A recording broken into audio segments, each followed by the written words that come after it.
खामोश वाकयात में नए आने वाले दोस्तों से गुजारिश है कि चैनल को जरूर सब्सक्राइब करें और बेल आइकन पर जरूर क्लिक करें ताकि हर नई आने वाली वीडियो का नोटिफिकेशन आपको बर वक्त मिल सके। तो चलते हैं आज के एपिसोड की जानिब।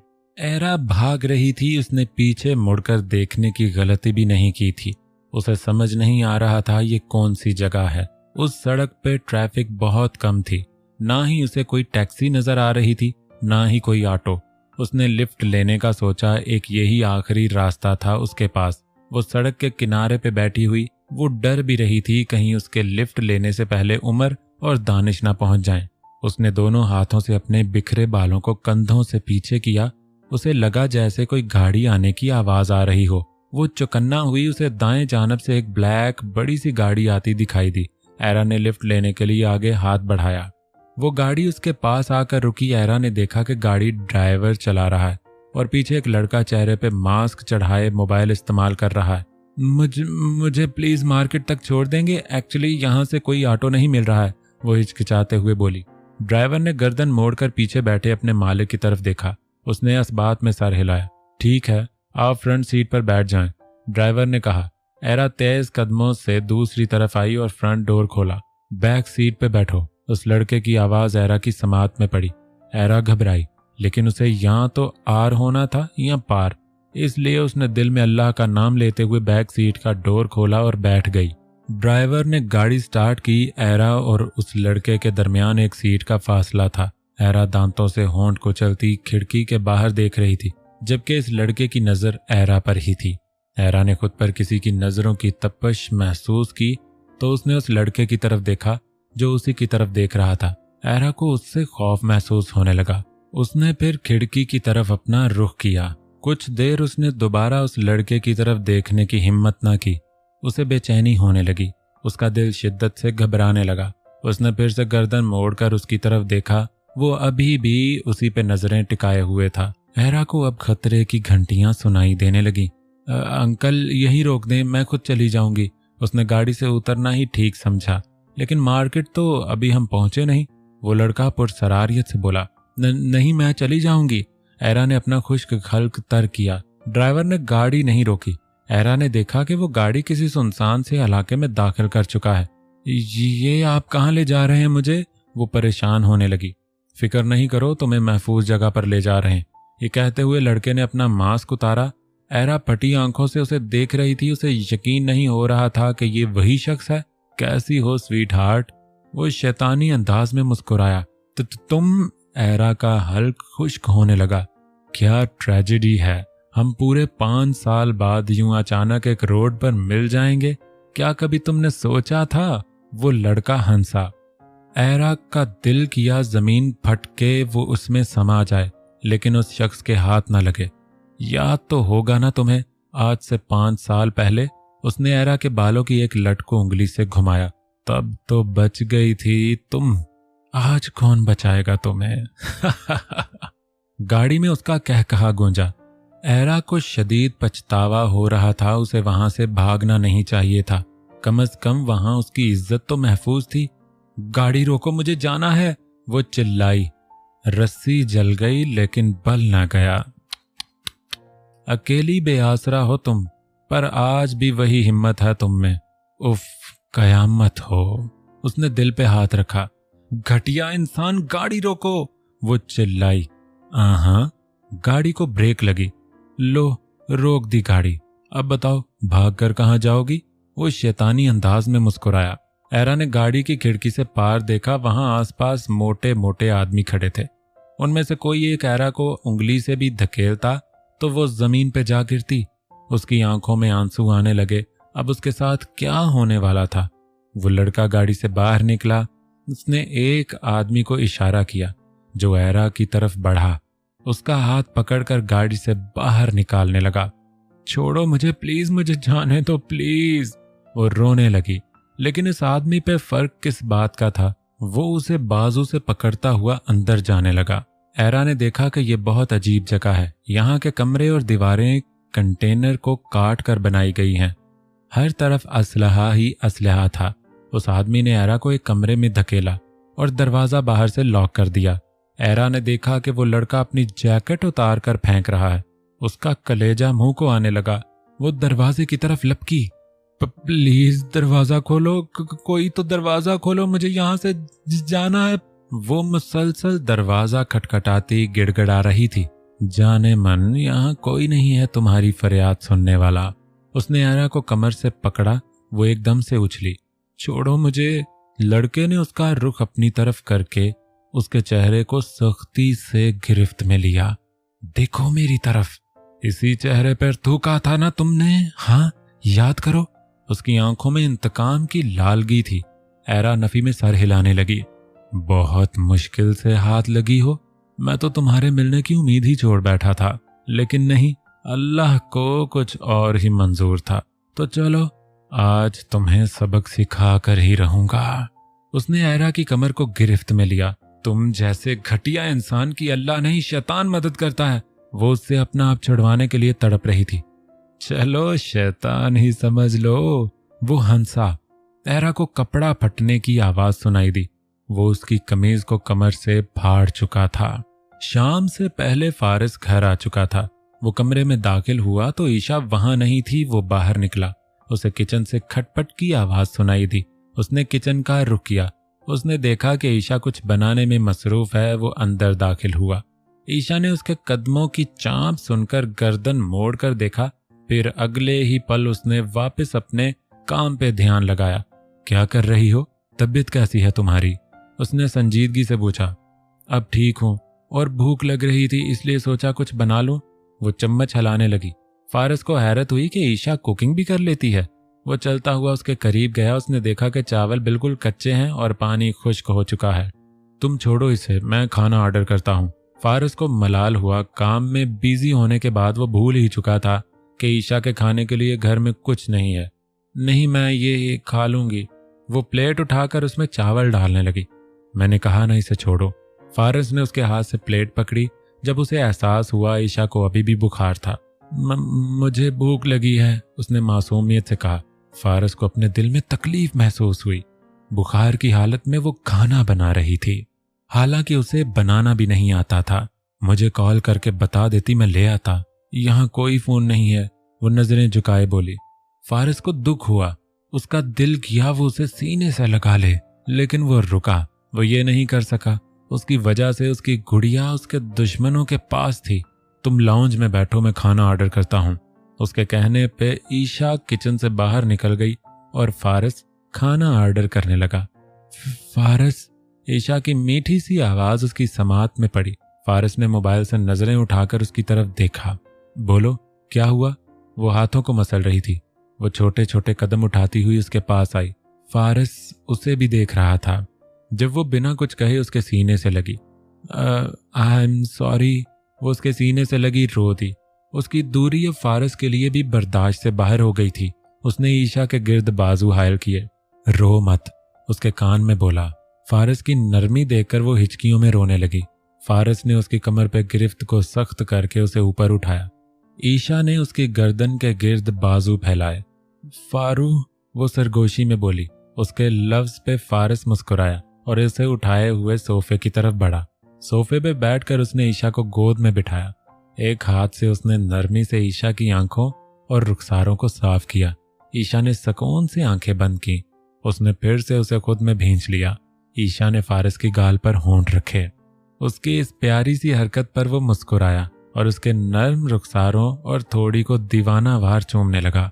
ईशा भी निहायत सुकून से आंखें बंद किए बैठी रही जब गेट पे बेल रिंग हुई। खाना आ गया। फारिस के ना रुकने पर ईशा बोली। फारिस पीछे हुआ। आखिरी बार उसकी गाल को चूमते हुए उसने ईशा को सोफे पे बिठाया और बाहर की जानिब चल दिया। वो मुस्कुराने लगी। उसे अपने पूरे वजूद में सुकून उतरता हुआ महसूस हो रहा था। आज फारिस ने उससे नाराजगी खत्म कर दी थी। कुछ देर बाद फारिस हाथ में बॉक्स लिए अंदर दाखिल हुआ और किचन से प्लेट चम्मच लिए वापस ईशा के साथ सोफे पर आकर बैठा। क्या चीज है? ईशा ने बॉक्स में झांका। फारिस मुस्कुराया। उसने बिरयानी निकालकर प्लेट में डाली। बिरयानी देखकर ईशा की आंखें खुशी से चमक उठी। वो प्लेट उठाने लगी जब फारिस ने उसका हाथ पकड़ा। ईशा ने सवालिया नजरों से उसकी तरफ देखा। तुम्हें मैं खुद खिलाऊंगा, फारिस ने कहा। जल्दी से खिलाएं, मुझे बहुत भूख लगी है। ईशा ने बिरयानी की तरफ देखते हुए कहा। तुम्हें मेरी गोद में बैठना होगा। ईशा ने उसकी तरफ देखकर नजरें झुकाईं, फिर उठकर उसकी गोद में बैठ गई। फारिस ने चम्मच भरकर उसकी तरफ किया। ईशा ने मुंह खोला। फारिस ने मुंह खोलकर उसका मुंह अपने मुंह में लिया। ईशा उसके अचानक अमल से कांप गई। किस करने के बाद वो पीछे हुआ और चम्मच उसके मुंह में रखा। इसी तरह वो उसे खिलाते खिलाते उसने प्लेट खाली की। फारिस ने एक आखिरी चम्मच उसके मुंह में डालकर चम्मच प्लेट में रखा। उसने देखा कि ईशा के होंठ पे चावल का दाना लगा है। उसने झुककर उसका निचला होंठ अपने होंठों की गिरफ्त में लिया। ईशा का दिल धड़कने लगा। उसने फारिस की शर्ट के कॉलर पर अपनी गिरफ्त सख्त की। वो उसकी गाल को पकड़ता हुआ सुकून अपने अंदर तक उतार रहा था। उसके लम्स में शिद्दत आने पर ईशा ने आंखें सख्ती से मींच लीं। कुछ देर बाद वो पीछे हुआ और उसे बाजुओं में भरकर उठाया। वो कमरे की तरफ जा रहा था। ईशा घबराने लगी। वो क्या करने वाला था, ये सोचकर उसकी नन्ही हथेलियां भीगने लगी। वो कमरे में दाखिल हुआ और उसे बेड पर लेटाया। उसने दराज खोलकर ईशा की मेडिसिन निकाल कर उसके हाथ में रखी। फिर पानी का गिलास उसे थमाया। ईशा ने मेडिसिन खाने के बाद धड़कते दिल के साथ उसकी तरफ देखा। आराम करो अब, फारिस ने उसे लेटाते हुए कहा, जिस पर ईशा ने सुकून का सांस लिया। फारिस उसकी ये हरकत बखूबी नोट कर सकता था। मैं लाउंज में बैठा हूँ, कुछ काम करना है, तुम्हें कुछ कहना हो तो आवाज दे देना, ठीक है? उसकी बात पर ईशा ने असबात में सर हिलाया। लीजा, वो तुम्हारी फ्रेंड है, तुम्हें उसके साथ ऐसा नहीं करना चाहिए। इरहाम ने उसे समझाना चाहा। मुझे लगता है वो तुम्हें मुझसे दूर कर देगी। यूनी के बाद वो दोनों पार्क में आए थे। इरहाम ने उसका हाथ पकड़कर उसका रुख अपनी तरफ किया। क्या कोई तुम्हें मुझसे दूर कर सकता है? उसने उसे यकीन दिलाना चाहा। होने को तो कुछ भी हो सकता है। वो परेशान हुई। क्या तुम्हें हमारे रिश्ते पर भरोसा नहीं? हम एक दूसरे के निकाह में हैं लीजा। तुम कैसे सोच सकती हो कि मुझे कोई तुमसे दूर कर सकता है? उसने लीजा का चेहरा हाथों के प्याले में लिया। लेकिन इरहाम, लेकिन वेकिन कुछ नहीं। मुझे समझ नहीं आ रहा तुम्हें अब जोहा से किस बात की नाराजगी है। पहले तो तुमने मेरी वजह से उससे फ्रेंडशिप खत्म की थी, अब तो वो वजह भी बाकी नहीं रही। उसकी बात पर लीजा सोच में पड़ गई। बात तो वो ठीक ही कर रहा था। वो ठीक नहीं है, वो हर्ट है। उसे सिर्फ मेरी ही नहीं तुम्हारी भी जरूरत है। उसका लहजा नरम था। लीजा ने नजरें झुकाई। शायद उसे एहसास हो चुका था। मुझसे प्रॉमिस करो कल सुबह तुम खुद उसके साथ बात करोगी। ओके, लीजा ने इस बात में सर हिलाया। घर चले? इरहाम ने कहा। चलो। वो दोनों पार्क के गेट की तरफ बढ़े। लीजा गाड़ी में बैठी। क्या हुआ? उसने इरहाम से पूछा। वो मैं अपना मोबाइल भूल गया हूँ, तुम रुको मैं अभी लेकर आता हूँ। ओके, जल्दी आना। इरहाम वापस मुड़ा और लीजा उसके इंतजार करने लगी। कुछ देर गुजरने के बाद भी वो नहीं आया था। लीजा ने टाइम देखा, 5 मिनट हो चुके थे। कहाँ रह गया इरहाम? वो जेरे लब बिड़बिड़ाई। मजीद 1 मिनट गुजरने के बाद वो गाड़ी से निकली और पार्क में एंटर हुई। वो उसी जगह पर आकर खड़ी हुई जहां वो दोनों बेंच पर बैठे थे। यहाँ ना तो इरहाम था, ना ही उसका मोबाइल। लीजा को हैरत हुई, वो उसे छोड़कर कहाँ जा चुका था। वो आसपास देखती हुई चलने लगी। आखिर आया तो वो पार्क में था, इसलिए इसे यहीं कहीं होना चाहिए था। वो परेशान होने लगी। उसे इरहाम कहीं भी दिखाई नहीं दे रहा था। वो इन्हीं सोचों में खड़ी थी जब उसके कंधों पर किसी ने हाथ रखा। वो चौंक कर पीछे मुड़ी। इरहाम? उसने अपने धड़कते दिल पर हाथ रखा। इरहाम के चेहरे पर कोई एक्सप्रेशन ना थे। वो बहुत पुरस्कार लग रहा था। लीजा को हैरत हुई। अगले ही पल वो मुस्कुराया। अब वो पहले की तरह ही नॉर्मल दिखाई दे रहा था। एक दोस्त मिल गया था, उससे थोड़ी गपशप करने लग गया तो लेट हो गई।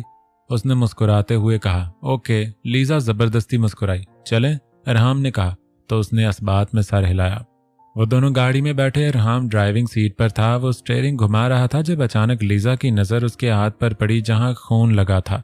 उसने फौरन इरहाम की तरफ देखा। वो सुकून में था, जैसे कुछ हुआ ही नहीं। लेकिन वो खून? लीजा परेशान होने लगी। एक दोस्त मिल गया था, उससे थोड़ी गपशप करने लग गया तो लेट हो गई। लीजा को इरहाम की बात याद आई। लेकिन अगर वो दोस्त से मिलने गया था तो ये खून उसके हाथ पे कैसे लगा? वो परेशानी से अपने होंठ कुचलने लगी। उसे वो बात याद आई जब इरहाम कुछ लोगों के साथ होटल में गया था। वो ये इरहाम तो लग ही नहीं रहा था। आखिर कौन हो तुम इरहाम? उसने दिल में सोचा। ओ खुदाया, प्लीज कुछ गलत ना हो। लीजा ने दिल ही दिल में दुआ की। घर पहुंचकर वो गाड़ी से निकली और बिना कुछ कहे अपने कमरे में चल दी। उसे क्या हुआ? इरहाम हैरान हुआ। आर्यन उठो, बाहर देखो मौसम कितना औसम है, चलो ना कहीं आउटिंग पे चलते हैं। वो लैपटॉप गोद में रखे चला रहा था जब अलाया उसके पास आई। कहाँ जाना है? मैं बिजनेस वर्क देख रहा हूँ, मुझे कुछ दिनों तक डैड का ऑफिस ज्वाइन करना है। बाद में देख लेना, अभी बस चलो मेरे साथ, वो उसका लैपटॉप उठाती हुई बोली। उफ, आखिर आर्यन खड़ा हुआ। वो उसका हाथ पकड़ती हुई बाहर लेकर आई। आर्यन ने देखा मौसम तो वाकई ही बहुत प्यारा था।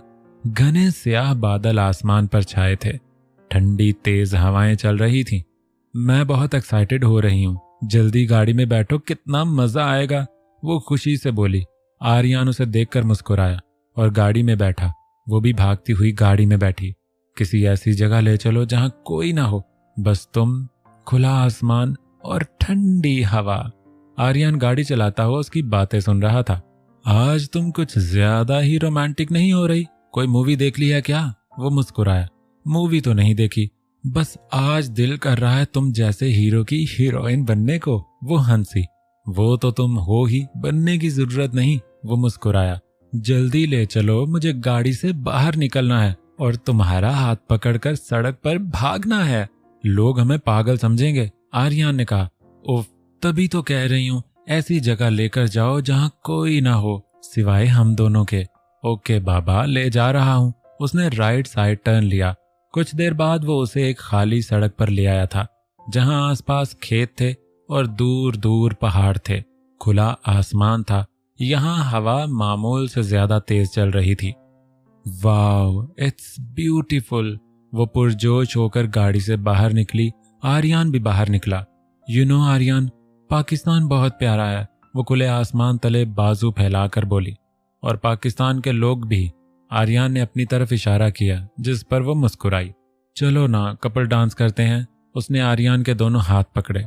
क्यों, मेरी नीयत खराब करने पर तुली हो? हमारा निकाह भी नहीं हुआ है। उसने आंख मारी। खुद को कंट्रोल में रखो। वो उसे पकड़कर हंसते हुए गोल गोल घूमने लगी। आर्यन को लगा जैसे इन दोनों को कोई देख रहा है। तभी बादल गरजने लगा। आसमान पहले से ज्यादा सियाह हो चुका था।